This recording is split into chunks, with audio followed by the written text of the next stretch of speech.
welcome back to Best Drink Recipes. I'm Eli Mountjoy, and now we are going to review Tru Gin, which is a very special gin from GreenBar Distilleries. And I actually had the distinct pleasure of going and touring this distillery because they're right here in Los Angeles. I got to meet the owners, a husband and wife duo. They're absolutely the nicest people and totally in love with their craft, and they hire just amazing, awesome staff. Going was a real pleasure, so I'll leave it at that. If you have the chance to go, it's amazing. Now, this gin is pretty special, and it's pretty special because there's about 3 or 4 different levels that make it really exceptional. This is the first distillery in Los Angeles that was allowed to begin producing spirits after Prohibition. So that's cool. It's like tasting history in a bottle. How amazing. Also because the owners are so obsessed with a true and pure spirit. I think it was in 2007, they went completely organic. That means all of the botanicals, which as you know in a gin is many, in this case I think it's 14, as well as the neutral grain spirits from which this is originally distilled. It's all organic, and that made a big impact on their flavor. Of course, it was more difficult to produce and more expensive, but the end result was worth all the effort. Now, another reason that this is such an exceptional spirit is that they use a fractionating column distill. Now, without getting too scientific, that means they're basically infusing old hand craftsmanship with brand new science. So they are the old and the new wave of the future rolled into one. That's cool. And the reason they're old school is because after they've distilled this incredible neutral spirit, they go about hand macerating all their botanicals. That includes, of course, juniper, which is by legal definition, the primary ingredient in gin, from which gin derives its name, originally from Genever, which was Dutch, and then became gin, and which became gin. So it has to have a lot of juniper in it, but this has all kinds of things. In fact, I think they say it here. Lavender, lemon zest, coriander, that's a big one, the cloves, allspice, fennel, vanilla beans, cardamom, cinnamon, chamomile, star anise.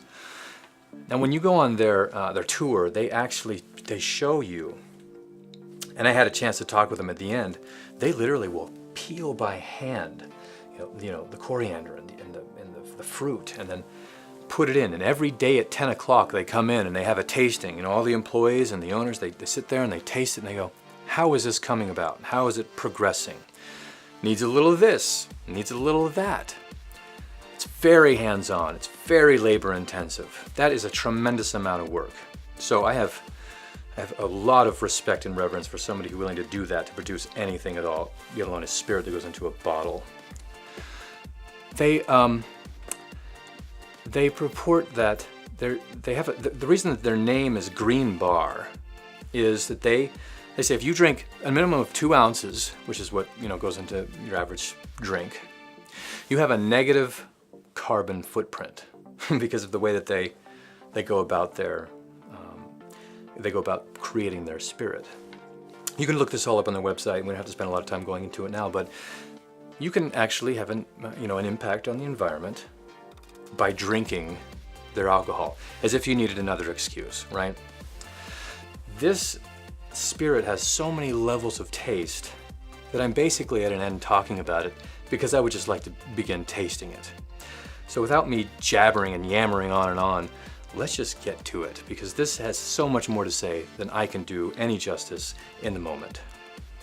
Let's drink it. Opening this here.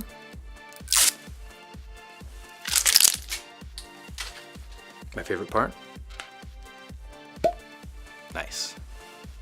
Okay, let's go ahead and take it to the nose. With our mouth open so as not to burn our nasal receptors. Oh yeah. Now I have to admit, I have tasted this before during their tour. But I also will admit that I am pretty much salivating to try it again. But for everybody there at home, this has a really beautiful orange, citrus, clove, allspice, all the things that we just read in the middle. You get that all in the nose. Of course, the juniper and the star anise. So many layers to this. Let's just pour a little bit.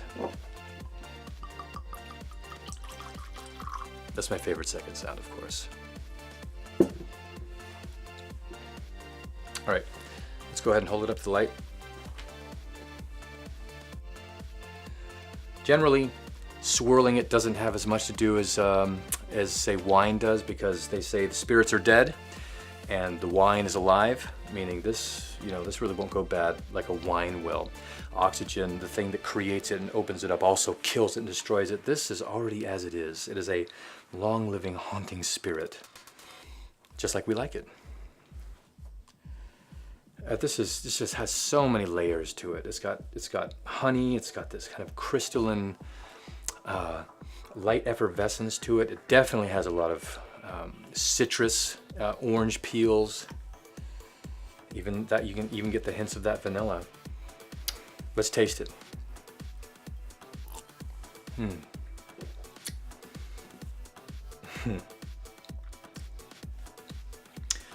This is a little better than I remembered even. And as I take this in, I'm getting like 4 levels. The first one was a little sweet, and then it's got that nice warmth of the spirit. I do believe this is 40% alcohol. So it's it's about normal, but it's just a little strong. It's not like it's Navy strength or anything like that. But it's got that warmth. It's got that honeysuckle. It's got the definitely got that coriander, and of course the juniper. This would do so well. I mean, you just sip it. You're just gonna sip this and get all kinds of levels on it. You put it on a rock. You put it on with a dash of orange bitters, or maybe Angostura, or even Peychaud. You just give it all kinds of these levels where you could just sit there, and something you can drink with your grandpa or your girlfriend, or by yourself, God forbid, such as I'm doing now. Either way, I think this is an incredible spirit to which so much time and effort and painstaking process has gone into creating. This deserves to stand on its own. It's also, I'm positive, amazing in an old-fashioned or certain things that we probably will be making a little bit later.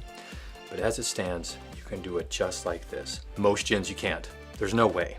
Gin is not a sipping spirit. This is the exception to the rule. Or on an ice cube, also amazing. Either way you shake it, this is an incredible spirit. Now, if you'd like to see some cocktails that we've made with this, you can find that here, or there. And while you do that, I'll be doing this. True perfection. Also, you can expect to find this bottle around $30 to $35, depending where you buy it, which I think is an exceptional deal based on just the quality and, if nothing less than the effort that's gone into this alone. But if you want to know more about it, you can go to greenbar.biz. That's their website, and find all that you need to know about it. Or you can also, if you live in Los Angeles or somewhere in California, or you're passing through, go see them. It is worth the trip. It's incredible. Cheers. I'm Eli Mountjoy. This is Best Drink Recipes. We'll see you next drink.